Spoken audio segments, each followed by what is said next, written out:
Le titre de ce livre, Les paraboles de notre Seigneur Jésus-Christ. Nous sommes présentement au 26e ou à la 26e partie de ce livre. 26e partie de ce livre, il est écrit par le bien-aimé frère Christian Brown. Nous sommes toujours au chapitre 3, petit 2, sous 4 suite. Chapitre 3, petit 2, sous 4 suite. Chapitre 3, petit 2, sous 4, bas 2. Le côté personnel et éternel. Le côté personnel et éternel est naturellement ici le plus sérieux.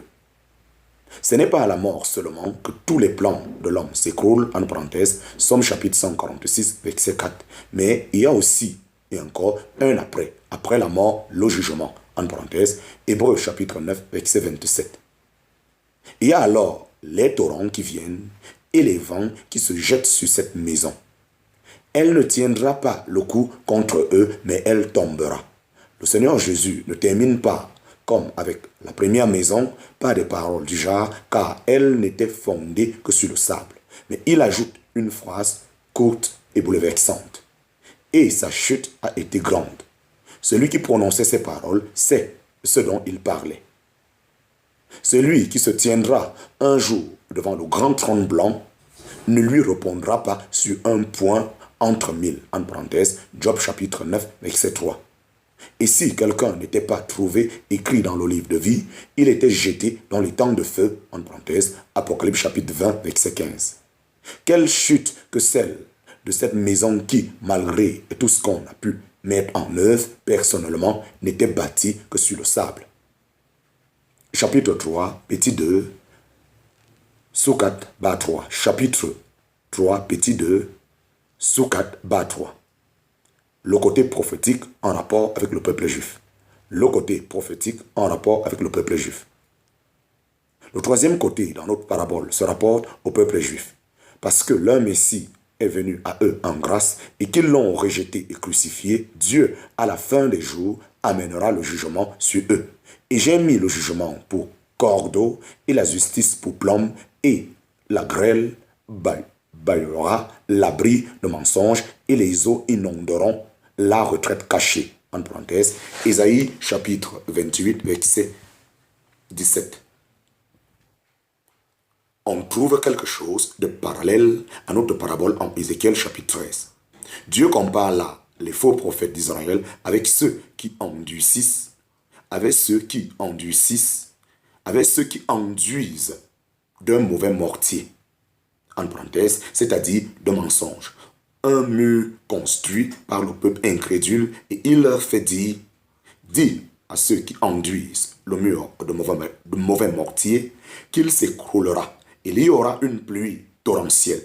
Et vous, pierres de grêle, vous tomberez et un vent de tempête éclatera. Et voici, le mur s'écroulera.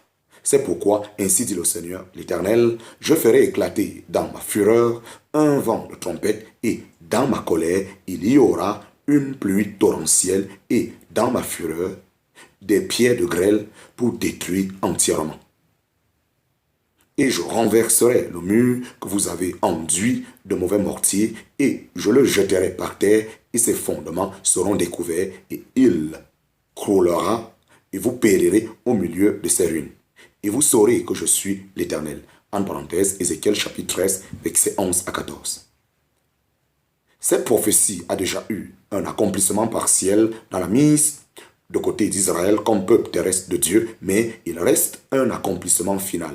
Dieu amènera la maison de Juda dans la grande tribulation et considérée comme un tout, elle croulera.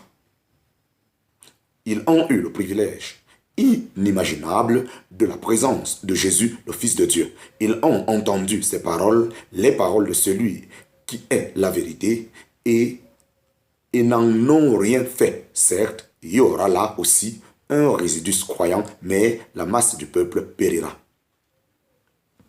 Chapitre 3, petit 2, bas 4 sous 4. Chapitre 3, petit 2, bas 4 sous 4.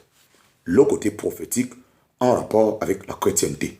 Le côté prophétique en rapport avec la chrétienté. La chrétienté n'aura pas à subir autre chose et c'est le quatrième côté de notre parabole. Peut-être même celui qui viendra en premier. Ceux qui se sont fait baptiser au nom de Christ n'ont-ils pas tous d'une manière ou d'une autre, entendu ces miennes paroles, mais la masse d'entre eux a aussi peu obéi à l'évangile de la grâce que le peuple de Dieu d'autrefois à la loi. Mais la masse d'entre eux a aussi peu obéi à l'évangile de la grâce que le peuple de Dieu d'autrefois à la loi. Tout comme eux, ils ont entendu et n'ont pas fait. C'est pourquoi le même sort les atteindra.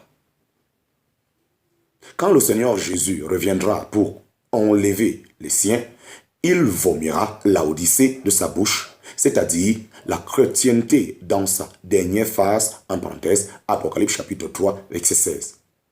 Le diable s'emparera de la profession chrétienne morte jusqu'à ce qu'elle soit finalement éliminée dans le jugement définitif de Babylone exercé par le Seigneur lui-même. D'Apocalypse chapitre 18.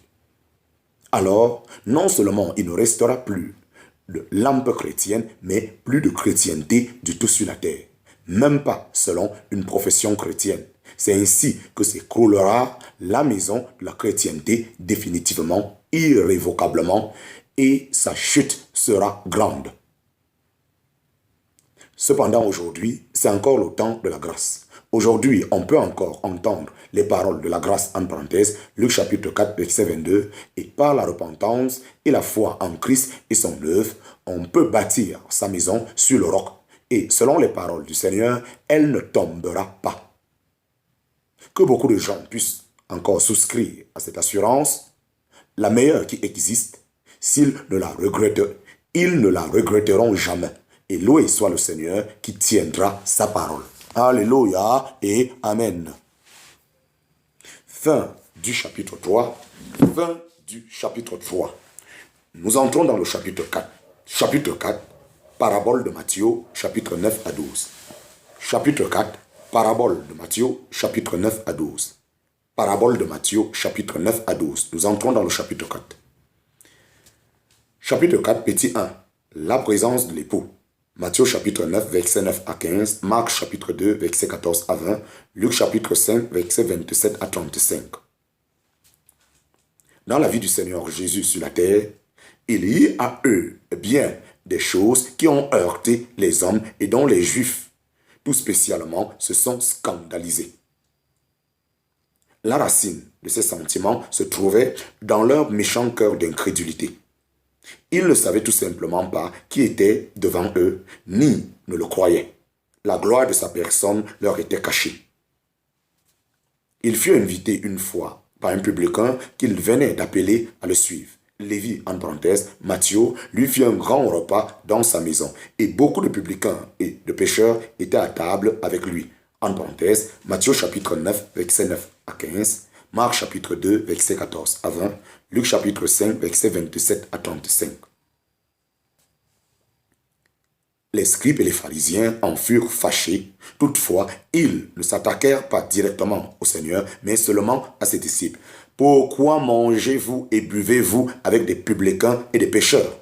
En parenthèse, Luc chapitre 5, verset 30. Le Seigneur répondit à leur place et prit leur défense. Ceux qui sont en santé n'ont pas besoin de médecins, mais ceux qui se portent mal. Chapitre 4, petit 1, sous 1.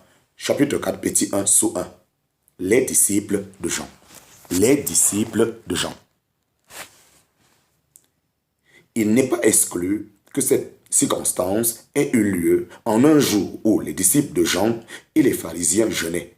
Car dans chacun des trois évangiles, c'est toujours à la suite de ce repas dans la maison de Lévi qu'on trouve les critiques à propos du jeûne.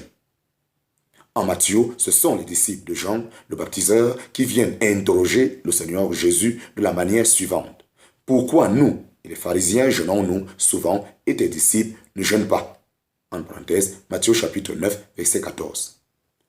Jésus et ses disciples venaient juste d'avoir un festin, en parenthèse, Luc chapitre 5, verset 29, tandis que les disciples de Jean et les pharisiens et leurs disciples jeûnaient. Eux, ils jeûnaient et les disciples du Seigneur Jésus faisaient la fête. Selon ce qu'ils s'imaginaient, comment concilier tout cela? Il semble que ce n'était pas tant de l'inimitié qui les animait, mais plutôt une perplexité sincère. Les pharisiens se vantaient de ce qu'ils jeûnaient volontairement 2 fois par semaine, en parenthèse, Luc chapitre 18, verset 12. Mais l'attitude fondamentale des disciples de Jean semble avoir été quand même plus sérieuse. Leur maître avait lancé l'appel à la repentance en Israël en vue de la venue prochaine du Messie. N'était-il pas plus que convenable d'accompagner la repentance par un jeûne?